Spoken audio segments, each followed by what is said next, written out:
her eyes already wide with fury, darted between the county inspector's official clipboard and the crowd of 50 confused, wedding guests who were starting to demand refunds. She opened her mouth to shriek another threat, but no sound came out. The caterer, who looked utterly defeated, slowly started packing up the champagne flutes. I stood there, phone in hand, watching her face go from pure malice to absolute, hollow terror as the inspector pointed at the sprawling, hastily erected tent that covered my prized heirloom tomato patch. "Ma'am," the inspector stated, his voice flat, "this structure is a clear violation of county zoning and health codes. I'm issuing an immediate stop work and evacuation order. If anyone remains on this property in the next 30 minutes, they will be cited for trespassing and illegal assembly." And that's when everything went wrong. Before I tell you what happened next, drop a comment. What would you do if this happened to you? And subscribe to HOA Files. My name is Ethan, and for me, life moves at the pace of the seasons. I own a modest 10-acre property I call the Old Homestead, a little slice of heaven just outside the sprawling, cookie-cutter Pinnacle Ridge estates. I'm not a farmer, really, but I love the land. I raise chickens, keep a couple of goats, and run a small seasonal produce stand specializing in heirloom tomatoes and fresh eggs. It's quiet, it's peaceful, and it's legally separated from the HOA by a Tulane County road. Or so I thought. The HOA naturally saw my humble operation as a blight on their meticulously manicured landscape. My first clash came about a year ago over my mailbox. It's an old, rustic wooden box mounted on a post carved by my grandfather. I got a letter, an official one, sealed with a ludicrously pretentious wax stamp stating that my mailbox was non-compliant with the community standards of excellence and must be replaced with an approved uniform bronze unit within 14 days. I wrote back a strongly worded, but polite letter clarifying that I was not a member of their association. My property was not within their boundaries, and they could kindly focus their regulatory zeal on their actual residents. I thought that would be the end of it. It wasn't. A week later, I woke up to find my grandfather's mailbox had been meticulously painted HOA beige, just the mailbox. Not the post, not the pole, just the box. The sheer pettiness of it made my blood boil. I didn't even bother repainting it. I just took a big black permanent marker and wrote "Not HOA" across the front in huge, sloppy letters. That small act of defiance brought me to the attention of the neighborhood's reigning queen of entitlement, Eleanor Vance. Eleanor was the HOA's social and events coordinator, which in reality meant she dictated where people could park their garbage cans and, as I would soon find out, believed she owned everything the sun touched. Eleanor approached me one afternoon while I was tending to my tomato patch. She walked right onto my property without so much as a knock, wearing expensive athleisure wear and a look of deep offense. "Mr. Carter," she began, her voice sharp enough to cut glass, "we need to discuss the state of your property. It's unkempt, and frankly, a distraction." I straightened up, wiping dirt on my jeans. "Mrs. Vance, this is my private property. I'm not part of your HOA. You're trespassing." She ignored me, pointing at my beautiful, albeit slightly messy heirloom tomato plants. "And these weeds, they must go. And your produce stand? We have bylaws against commercial enterprises in the community." "Again, not your community," I stressed, walking towards her. "This is a private ranch. I'm legally zoned for agricultural use. And these aren't weeds, they're San Marsanos. Now please leave," she scoffed, crossing her arms. "The estates are expanding, Mr. Carter. Your property will soon be surrounded. It's in your best interest to cooperate and maintain standards. Consider this a friendly warning." And with that, she turned on her heel and marched off, leaving me standing there, heart pounding, feeling the chill of a new kind of trespass. It was a clear threat, and I felt a knot of dread tighten in my stomach. I knew this wasn't over. The next small incident was almost comical. She started sending me community event notices, invitations to HOA-only functions, with bold print about mandatory dress codes and approved dog leash lengths. I started taking those notices and using them as kindling in my wood stove. Petty, yes, but satisfying. The real escalation began a few months ago when I got an email not from the HOA office, but from Eleanor herself, using a personal account. The subject line read, "Confirmation, the homestead venue rental." The email detailed a complete plan for a lavish eight-person wedding reception scheduled to take place on my property in 3 weeks. It listed caterers, florists, and a tent company. It casually mentioned a minor fee would be paid to the HOA for venue management. There was no contract, no signature from me. Just an attached invoice for a $5,000 venue fee that was being paid to the HOA. I was absolutely flabbergasted. She hadn't asked. She had simply assumed and scheduled a 50-person wedding reception on my private land. I called her instantly. "Eleanor, what in God's name is this email? You've booked a wedding on my property?" Her voice on the phone was sickeningly sweet. "Oh, Ethan, I knew you'd be delighted to help out the community. It's for the daughter of one of our most prominent residents. It's going to be a beautiful event. We decided your large open yard would be perfect for the main tent." "You decided?" "Eleanor, this is not a venue. This is my home. You never asked for permission? You simply cannot do this." "Now, don't be difficult," she said, her voice turning sharp.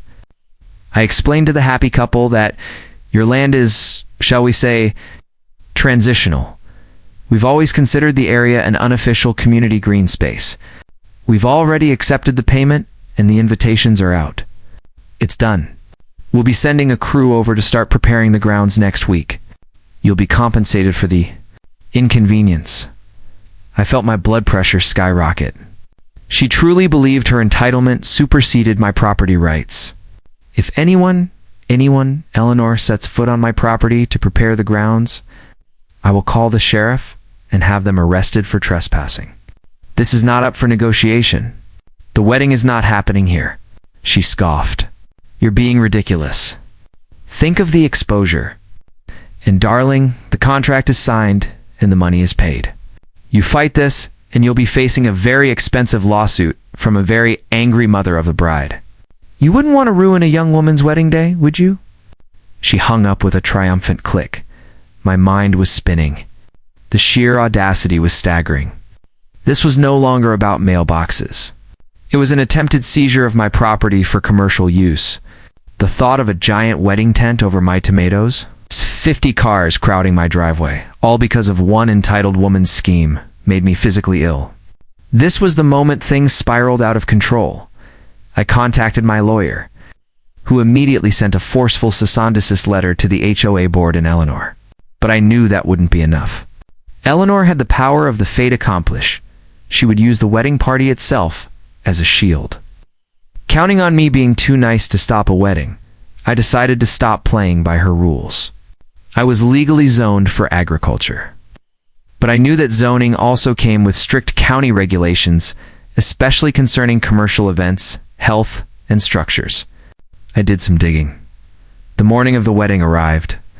I was up before dawn, watching from my window. I had called the sheriff, but they had said, "It's a civil dispute unless they actually break down your door." I had been forced to leave my front gate unlocked for utility access. So that wouldn't stop them, sure enough. As the sun came up, a procession of vans arrived. The caterers, the florists, and worst of all, a massive tent installation crew. They drove right past my no trespassing signs, right onto my lawn, and started unloading. Eleanor, looking triumphant in a perfectly coordinated outfit, stood in the middle of my yard, directing traffic with a clipboard. I walked outside, my phone in my hand, already recording. "You need to stop immediately. This is private property. You are all trespassing." Eleanor glared at me. "I warned you, Ethan. We are not stopping. The tent goes up here. The guests will arrive in 2 hours. Get back inside or I will call the police on you for harassment." I stepped back, but I didn't go inside. I pulled out my phone and dialed the number I had ready. I was calling the county zoning and health inspector, yes? "My name is Ethan Carter," I said into the phone. my voice clear and steady, and I'm calling to report a massive, unsanctioned commercial event in progress on my agricultural zoned land. It's a 50-person wedding reception. They're illegally installing a large tent, and I have serious concerns about food preparation and sanitary facilities. I need an inspector here immediately. As I hung up, Eleanor was upon me, her face contorted in a mask of rage. Who were you calling? You absolute pest. You are ruining this woman's special day. I'm going to make sure the HOA sues you into oblivion. Get out of my way. She grabbed my arm, shoving me toward the door. I pulled back, standing my ground. The tent crew, sensing the drama, had paused their work. Just then, the first car full of impeccably dressed wedding guests turned onto my driveway. They looked confused. The music started playing from a huge sound system. The party was starting, but the atmosphere was pure chaos. Eleanor, sensing victory, beamed at the arriving guests. The moment of climax arrived, not with a bang, but with a slow, deliberate arrival of a beat-up Ford sedan with a county public works decal on the door, a man in a pale blue shirt and a reflective vest, carrying a clipboard the size of a small door, stepped out. He walked right past Eleanor's waving hands and the confused guests. Heading straight for the massive tent that was already half erected over my heirloom tomatoes, Eleanor rushed to him. Sir, you can't be here. This is a private event. I'm Eleanor Vance, the event coordinator. You're disrupting the proceedings? The inspector, a professional named Mr. Johnson, didn't even look at her. He pulled out a small laser measure and started taking measurements of the tent poles. I'm the county zoning inspector. I'm responding to a report of a commercial event on agricultural zone land. Ma'am, do you have a temporary use permit for this structure or this gathering? A permit? Eleanor sputtered, completely thrown. This is a private community event. The HOA sanctioned it. The HOA doesn't issue county permits, the inspector replied, looking utterly unimpressed. He walked over to the catering station, which was already setting up raw food in the open air, and pulled out a thermometer. His expression soured immediately. And I see multiple health code violations here, including improper food storage and lack of approved sanitary facilities for a 50-person assembly. He walked back to the tent, looking at the stressed-out crew. This entire structure is illegally placed. It's a fire hazard and a zoning violation. I'm issuing an immediate stop work and evacuation order. He pulled out his radio.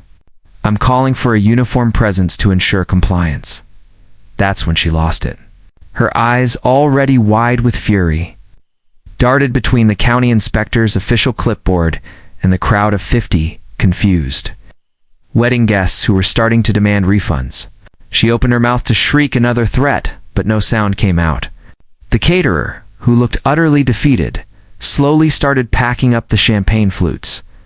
I stood there, phone in hand, watching her face go from pure malice to absolute, hollow terror as the inspector pointed at the sprawling, hastily erected tent that covered my prized heirloom tomato patch. Ma'am, the inspector stated, his voice flat, this structure is a clear violation of county zoning and health codes. I'm issuing an immediate stop work and evacuation order. If anyone remains on this property in the next 30 minutes, they will be cited for trespassing and illegal assembly. And that's when everything went wrong. The wedding guests, realizing they were standing on private property, about to be raided by county officials, erupted in a chorus of confused panic. The mother of the bride, in a ridiculous pink dress, rushed over to Eleanor, screaming, "You told us this was secure. We paid you. Where is the wedding now, Eleanor?" Eleanor, completely exposed and defeated, didn't answer. She looked at me, her eyes filled not with anger anymore, but a genuine, bone-deep fear. The inspector handed Eleanor a thick stack of violation notices zoning, health and fire code infractions. Ma'am, you are liable for all these fines. You facilitated an illegal commercial operation. And since you were directing the trespassers, you'll be cited as well, as the sheriff's car pulled up to assist with the evacuation. The sheer chaos of the scene was a sight to behold. A 50-person wedding reception, the one Eleanor had so arrogantly booked on my land, was dissolving into an expensive, public fiasco. The aftermath was glorious. The HOA board, facing potential liability and the wrath of their wealthiest residents, threw Eleanor under the bus faster than a race car. She was instantly removed from her position and faced numerous lawsuits from the mother of a bride and the contracted vendors. My property, my produce stand, and my heirloom tomatoes were safe. I finally got a formal, official letter from the HOA, apologizing for the unauthorized actions of a former board member, reaffirming that my property was completely outside their jurisdiction, and promising zero future interference. It was the sweetest piece of paper I have ever received. The lesson I learned? Don't just fight a bully on their home turf. Find the real authority that governs the land, and hit them with the kind of red tape that even an entitled HOA coordinator can't fight. They came at me with an illegal contract. I came back with the entire county code. My tomatoes are thriving, and my land is finally quiet. But I still check the zoning codes every quarter. You never know when Eleanor might try to open a rival produce stand.